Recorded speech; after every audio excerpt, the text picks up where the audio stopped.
Magandang umaga, Luzon, Visayas at Mindanao. Ngayon po ay unang araw ng linggo. Lunes, umpisa ng work week, yung mga papasok sa trabaho at yung mga pumapasok sa mga eskwelahan. Ngayon po ay unang Lunes din pala ng buwan ng Pebrero. February 3, 2025 po ang ating petsa ngayon. Ako po ang inyong lingkod, Cecil Villarosa. Bagong morning chill po ang inyong matutunghayan. Simula po ngayong araw dahil makakasama po natin araw-araw simula po ngayon ang konsehal ng Tagaytay City at kasalukuyang chairman ng Committee ng Games and Amusement, Social Welfare and Community Development. Wala pong iba kundi si Konsehal Michael Francis Miko Tolentino. Good morning po, Councilor Miko. Good morning. Magandang umaga, Cecil. Ako si Konsehal Miko Tolentino, ang inyong lingkod. Makakasama nyo dito sa Morning Chill. Ako po muna, tama po kayo, ako po muna ngayon yung makakasama nyo. Ano bang maasahan natin ngayong umaga, Cecil? Welcome po, Councilor Miko. Pribilehiyo po ito na kayo po ay aming makasama. Araw-araw pa, Sir Miko, dito sa programang Morning Chill. Dito po sa ating bago at pinalakas na Morning Chill. Meron po tayong mga aabangang mga bagong segment. Ayan, kasama po dyan ang Palengke News Monitoring. Siyempre, hindi po mawawala yung ating baranggayan segment.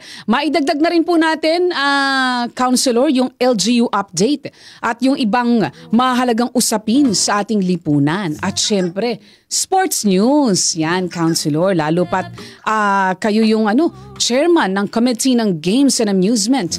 For sure, marami kayong ma-share sa amin yung inyong mga thoughts, opinion sa usapin po ng pampalakasan sa ating bansa. At syempre, Councilor, yung mga cool na musika at syempre yung ating daily trivia.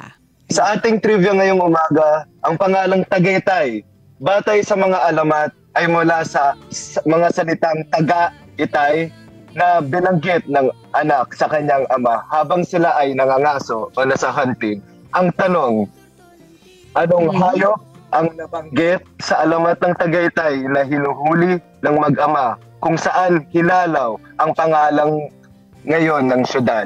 So ang choices nila, Councilor, yan, ulitin lang natin. Letter A, baboy ramo o wild boar. Letter B, usa o deer.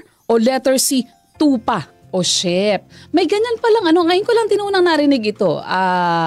Councilor Miko, ayan. Yung mga sasagot sa ating trivia question, Councilor, papaanong dapat nilang gawin para sagutin yung ating katanungan ngayong umaga? Mamaya bago tayo ay matapos ay ilalahad lang sa inyo ang mga tamang sagot. At i-shout out namin ang pangalan ng mga nakakuha ng tamang sagot. Ayun. Ilagay lang nila yung kanilang sagot sa comment section ng ongoing live feed ng D1 12:06 AM dahil tayo po ay live na nasusubaybayan online via YouTube channel at Facebook page ng D1 12:06 AM at tayo rin po ay live na napapanood nationwide sa pamamagitan po yan ng IBC Digital TV Channel 13.3 at syempre sa kanilang mga himpilan ng radyo. 12:06 po ang ating talapihitan sa AM frequency. Ayun. Talaga namang Sir Miko, siksik-liglig at nag-uumapaw yung ating programa. Umpisa ngayong araw. Sabay ng inyong pagsisimula dito po sa ating programang Morning Chill. At mamaya bago po tayo matapos, ayun nga, ilalahad natin yung tamang kasagutan dyan po sa ating trivia question. Ang oras po sa buong Pilipinas, 11 minuto makalipas ang alas 9 ng umaga. Ay puntahan na muna natin itong ating bagong segment dito po sa ating Morning Chill. Ang ating Palengke Price Monitoring. Magkano na kaya yung presyo ng sibuyas ngayon, Councilor? Pati yung presyo ng karne, presyo ng isda at syempre yung presyo ng bigas. Malaman natin yan dahil meron tayong makakasama ang ating regular na kumare sa palengke, Glazel Valderrama. Good morning, Glazel! Kasama natin ngayong umaga, araw-araw, si Councilor Miko Tolentino. Magandang umaga, Miss Cecil Villarosa at Sir Miko Tolentino. Narito po ako ngayon sa Pasay Public Market. Sa kasalukuyan, ang presyo ng bigas dito ay may 42 pesos kada kilo ang pinakamura. habang 65 pesos kada kilo naman ang pinakamahal. Laman ng baboy ay 350, ribs na 300, atay ng baboy na 200, at liempo na 400, habang 220 kada kilo naman ang presyo ng manok. Para sa isda, ang presyo ng gulunggong ay 200, tahong na 100, bangus na 240, tuling at 260, tilapia na 130. Sa usaping gulay naman, ang carrots ay 140, patatas 150, repolyo 120, sayote 70, kamatis 120, bawang 160, sibuyas 160, luya na 200 at siling labuyo na 500 kada kilo. May iba pang yan, go ahead, Councilor Miko.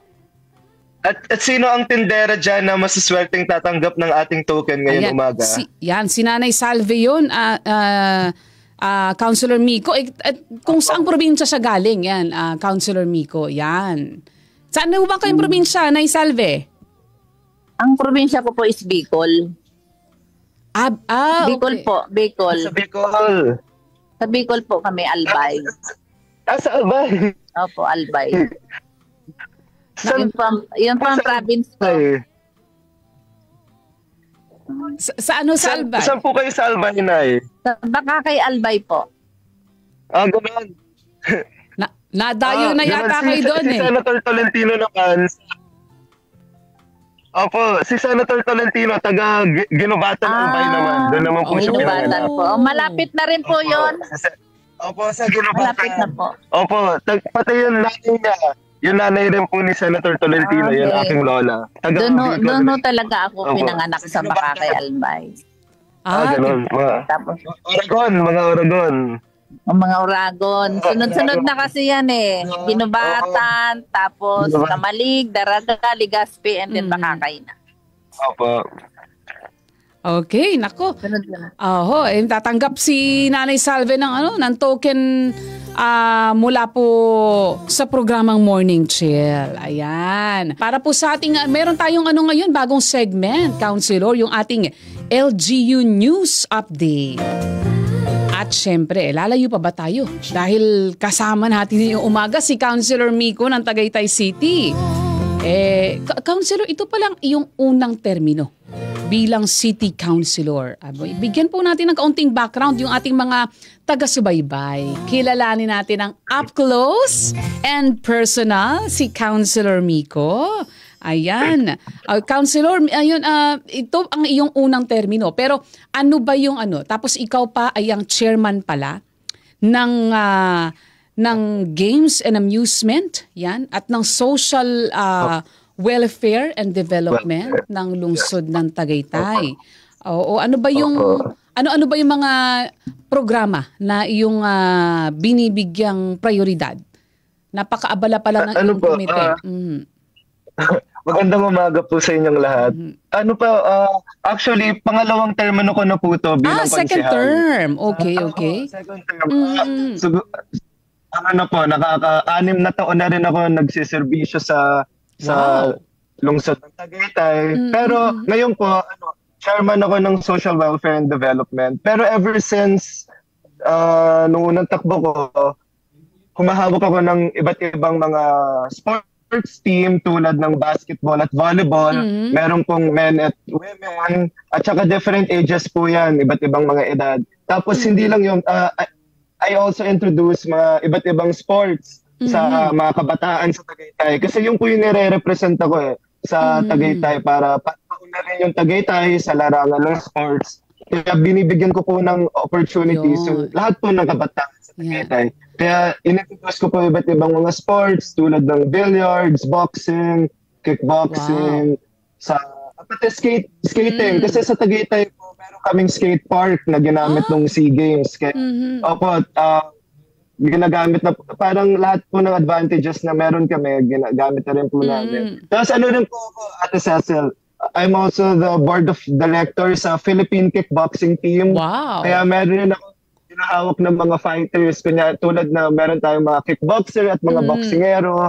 Kasi sa nakikita ko po dito sa Pilipinas, dyan po tayo nag-excel Ever since po na naging presidente ng Olympic Committee yon kapatid ni Senator Tolentino, si Si Mayor Si Bambol Mayor Tolentino. Bambol. Opo, si Mayor Bambol. Palagi na po tayo nung Tokyo Olympics noong 2020, nanalo tayo boxing, nagka-medal tayo boxing. Nitong huling Olympics, kasama ni Carlos Yulo, mga boxing rin nanalo tayo.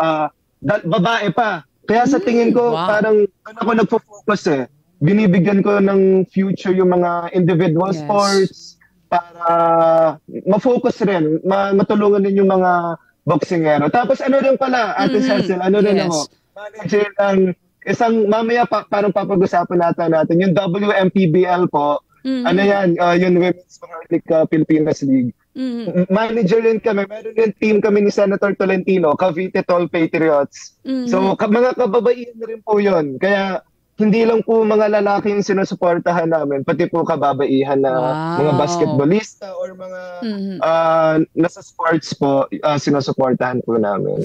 Sa nakikita ko po, ganito po Ate Cecil, dahil imbes na mapunta yung kabataan sa bisyo, sa masasamang vices, kasi kunyari, tama naman talaga, pagkabataan ka, kung ano makikita mo, minsan yun talaga yun susundan mo kung ano yun ginagawa ng mga tropa mo, ng pamilya mo. Pero let's say kung nasa ka ng sports, kung puro sports kung makikita mo na may future pala to, pag tinuloy-tuloy mo to, may iiwasan natin yung kabataan sa masasamang bisyo.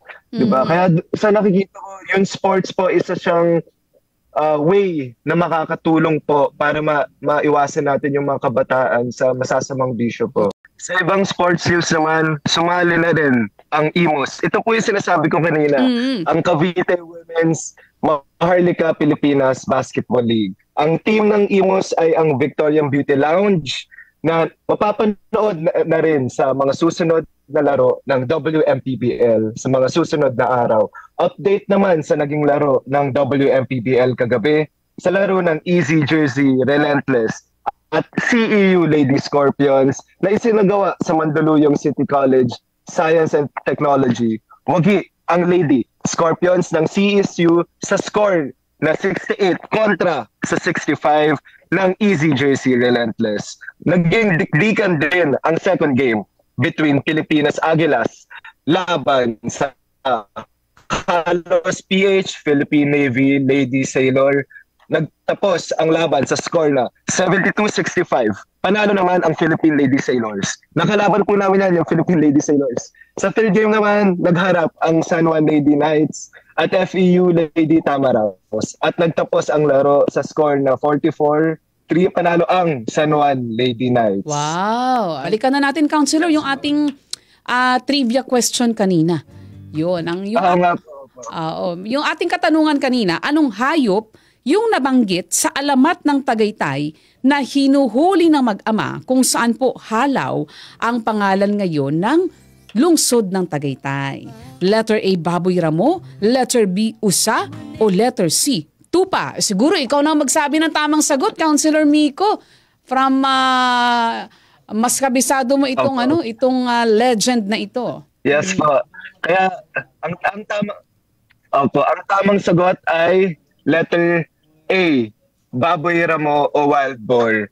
Nakasaad sa history section ng Tagaytay na wild boar o baboy ramo ang hinuhuli ng mga ngasong mag-ama kung saan sigaw ng anak ang mga katagang taga-itay nang atakihin sila ng baboy ramo.